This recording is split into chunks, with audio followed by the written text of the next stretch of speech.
खुलुमबाय गिबियावनो नोंथांमोनखौ आंनि चेनेलसिम गासैखौबो बराय हरग्रोनाय थाबाय। आं दिनै नोंथांमोननिसिम मोननैसो गोदान खौरां लानानै फैलायबाय। दिनैनि गिबि खौराङाव दं सानै गथ'नि बिमा माइनाव बर'आ गोमानानै दं। बरमा थानानि सिङाव थानाय देबासारा लोखिपारा गामिनि चन्द्र बर'नि बिसि माइनाव बर'आ माखासे साननिफ्राय सिगांनिफ्रायनो गोमानानै दं। बे सावगारियाव नुनाय सुबुङानो जाबाय माइनाव बर'। नोंथांमोना बिथांखौ बबेबा लामा सामाफोराव नुसनबायोब्ला स्क्रिनाव नुनाय नैबे कन्टेक्ट नाम्बारनि गेजेरजों न'खरनिसिम फोरमायहरनो खावलायदों बिथांनि फिसाय चन्द्र बर'आ।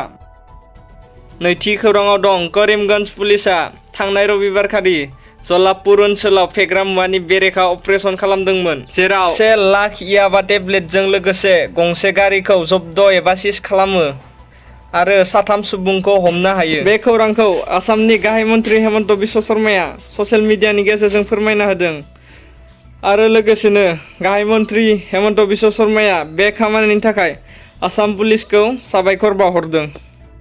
नेक्स्ट खौराङाव दं आसाम आयेन आफादनि बिबुंथिगिरि बिश्वजित दैमारिया निखावरि नखरनि गोब्राब बेरामजों भुगिनांनाय सुबुं, मन्दिर थानसालिफोरनि थाखाय गिबि मन्त्रि अनसुंथाइ फान्डनिफ्राय रांखान्थियारि अनसुंथाइनि चेक गथायदों सुबुंफोरनो। नेक्स्ट खौराङाव दं आयेन बेरेखा हाथियार दैदेननायनि बेरेखायै पुलिसनि नाजानायखौ सोलिहोबाय थानानै थांनाय सनिबारखालि तिनिसुकियायाव पुलिसफोरा मोनसे हेक्लर आरो कस एसिएमजि 130 राउन्ड गला बारुद, 2 मेगजिन आरो 1 केजिसो जाफ्रामनाय पिइके बेफ्रुग्रा पाउडार मोनदों एबा बोखांनो हादों आरो बेफोर मुवाफोरखौ आसाम अरुणाचल सिमायाव सांग्रां मोनसे होबथाजानाय आफादजों सोमोन्दो थानायनि सन्देह खालामदों। नेक्स्ट खौराङाव दं धेमाजि बैग्रिगुरि गामिनि सासे आइजो गोमानानै दं।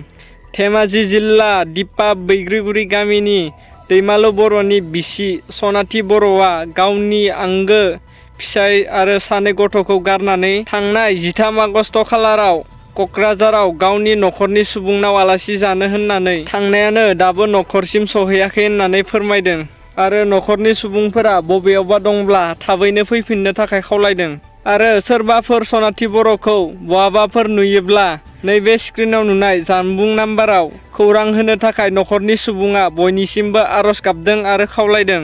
नोंथांमोना बबेबा लामा दथाफोराव नुसनबायोब्ला नैबे स्क्रिनाव नुनाय जानबुं नाम्बाराव कन्टेक्ट खालामनानै नखरनि सुबुंफोरनो खोन्थाहरबानो जाबाय। नेक्स्ट खौराङाव दं क'क्राझारनि बिटिसि सेक्रेटारियेटआव दिनै बड'लेण्ड टेरिटरियेल काउन्सिलनि सिङाव थानाय गासैबो आयेनारि आफादफोर आरो रायजोआरि खोन्दो मावख'नि मोनसे नायफाहामफिननाय मेलाखौ बिटिआरनि चिफ प्रमद बर'आ दैदेनदोंमोन।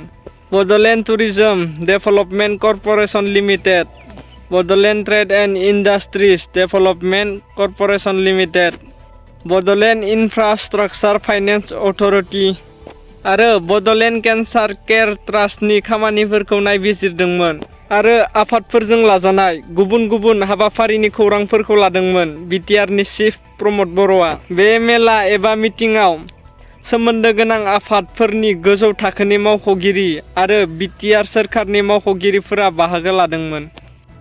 नेक्स्ट खौराङाव दं खनसेल' नङा खननै खनथाम खारबाय सासे हाबा जाखानाय आइजोआ गुबुन हौवाजों सोमोन्दो लाखिनानै। रानि मोसाहारि मुंनि सासे आइजोआ गुबुन हौवाजों सोमोन्दो लाखिनानै खारनानै दं। बङाइगावनि थागिबि सनु नाथनि बिसि रानि मोसाहारिया गोमानानै दं। बहाबाफोर नुसनबायोब्ला नैबे स्क्रिनाव नुनाय जानबुं नाम्बारनि गेजेरजों फोरमायहरनो थाखाय रायजो राजानिसिम रानि मोसाहारिनि फिसाया खावलायदों। दिनैनि खौराङा बेखिनियानोसै। नोंथांमोना भिडिअखौ नायनानै मोजां मोनबायब्ला लाइक खालाम, कमेन्ट खालाम आरो लोगोसेनो शेयार खालाम। आरो नोंथांमोननो बेफोरबायदिनो खौरां नांबाय थागौब्ला आंनि चेनेलखौ साबस्क्राइबजों लोगोसे बेल आइकनखौ अलआव थुनानै ला, मानोना आं नोंथांमोननिसिम बेफोरबायदिनो खौरां लाबोबाय थागोन। गोजोन्थों।